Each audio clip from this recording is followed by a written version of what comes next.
Excellent. Cool. Okay. Hey Joe, Broke Roll Toronto asks, have you ever checked the manufacturers in the States? Wouldn't the costs end up being similar with shipping fees, etc.? Plus, you can visit their site.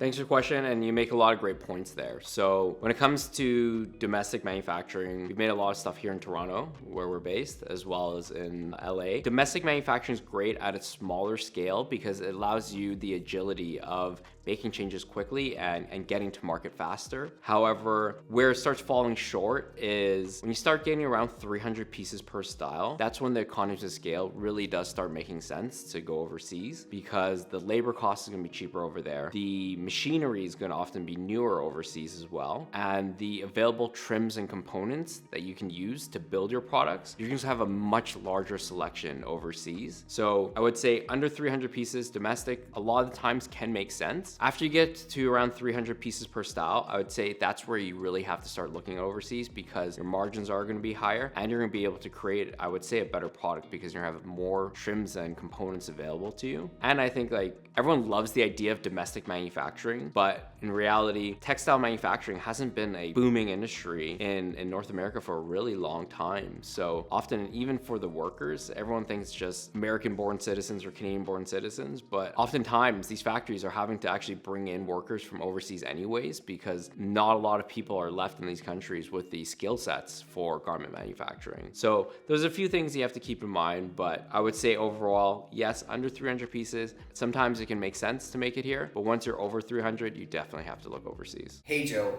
so a question from our Gymshark video, they ask, Total Care asks, could you acid wash before being cut to avoid the collar wave? So we'll show a clip here of what we meant by that collar wave. What I would say is, in terms of this particular product, when you're acid washing, this kind of like randomness of the acid wash in terms of its splotchiness is something that a lot of brands like because it makes every piece look unique. When you're doing it on a fabric roll, you're just not going to achieve the same aesthetic that you're looking for in terms of this splotchiness, because what they're doing is actually throwing the garments in with these sponges that have these chemicals soaked in it to create this look. What they could have done to prevent the collar wave issue is just pre-shrink all the fabric before you sew it and put it in through these acid washing processes, because at that point fabric has already shrunk to its final form. Same with the ribbing. Then you sew it and then you put it through the acid washing process. That way whatever garments go in to the acid washing process comes out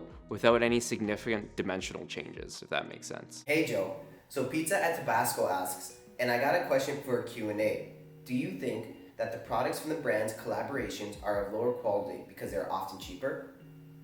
Okay, thanks for the question. So I don't know if you're talking about Gymshark specifically or just brands in general, but I'll talk about brands in general because that encompasses Gymshark. I would say it really depends on who's collaborating. If you're getting really high quality brands and they both have really high standards, and the brand that's going to be taking point on the manufacturing has really high standards, you're probably gonna get a really quality product out of that. However, on the flip side, if a brand is collaborating with an influencer and they're paying them just licensing fees or royalties or profit share, and the influencer often doesn't have the knowledge to collaborate in a way to create a really good product, in that case, you might have a product that is lower quality because it is purely just a sales-driven approach to the collaboration rather than being a creative approach to collaboration. So at the end of the day, it really just depends who's collaborating. Hey Joe, Mike Augusto asks, would it be sacrilege to mix PIMA cotton with a poly? It may not sacrilege, but there really would be no point. So the reason why PIMA cotton is so great is because the fibers are longer. When you actually twist it into making a yarn, the yarn's smoother, thus you create a smoother and softer fabric. The shirt's actually PIMA cotton. When people mix in polyester with cotton, it's for one of two reasons. One, polyester is cheaper, so you're able to bring down your product cost. And two, by adding polyester, you actually give it some dimensional stability and prevent a little bit of shrinkage. That being said, let's just talk about cotton poly blends in general. Oftentimes you'll see something that's 60-40 cotton poly, and the reason why it's that is because if you're importing this from, let's say, China into the US, if the majority of the content of that fabric is cotton, you're gonna be able to import it at 24% duties and tariffs combined, whereas if it's 60% polyester and 40% cotton, you're actually gonna have to import it with duties and tariffs of 39.5%. So it's a careful dance of blending the two fibers to bring down your product cost, but also including just enough cotton so you benefit from the lower duty rate as well. Hey Joe,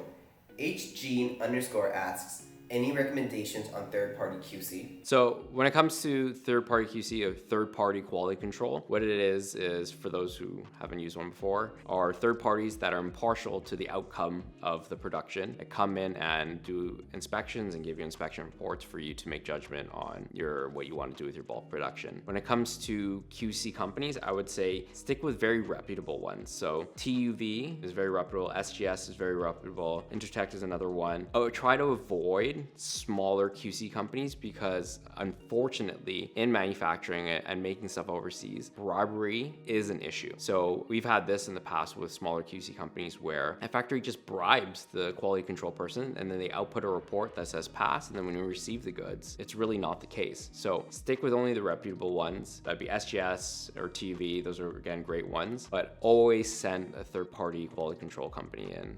For us, like we've spent over, I think last year, over 100 grand on third-party QC, and that includes factory audits, laboratory testing, DUPRO, so during productions, top of productions, and end of productions, to ensure that we ship quality products to our customers at the end of the day. But make sure you always use a third-party QC. It's gonna be a few $100s to do an end of production, but it might save you thousands of dollars of heartache and headache and prevent your customers from getting a product that's not really what you want. Hey Joe, Andy_Citron asks, question, as a small company, does it make sense to require any legal documents when working with manufacturers, like design security, mention all deliverables clearly, product control for manufacturer, and payment terms? Okay, so I would say when it comes to contracts and documents for obligations in terms of your manufacturing partnerships, that would include manufacturer service agreements, NDAs, non-disclosure agreements. Yes, it's important to have these documents in place, but when it comes to all these documents, you're gonna have to have the jurisdiction that is enforceable in. So either it's gonna be in your country, in your state, or wherever you live, or in the country that we are manufacturing in. Let's just use China, for example. On the flip side, however, these documents are only as good as your ability to actually enforce them. So you can have a manufacturer service agreement, you can have a non-disclosure agreement, but if you don't have the resources to go to court and actually fight these cases, there's not really a lot of follow through that you can actually have on it. So yes, I would say it is important. If you're manufacturing with factories or stuff in your country, 100%, because the risk of not following through a contract, most people aren't going to try to screw you. But if you're manufacturing overseas without partners you've already vetted, again, the only good for these kind of documents is if you have the ability to enforce them at the end of the day.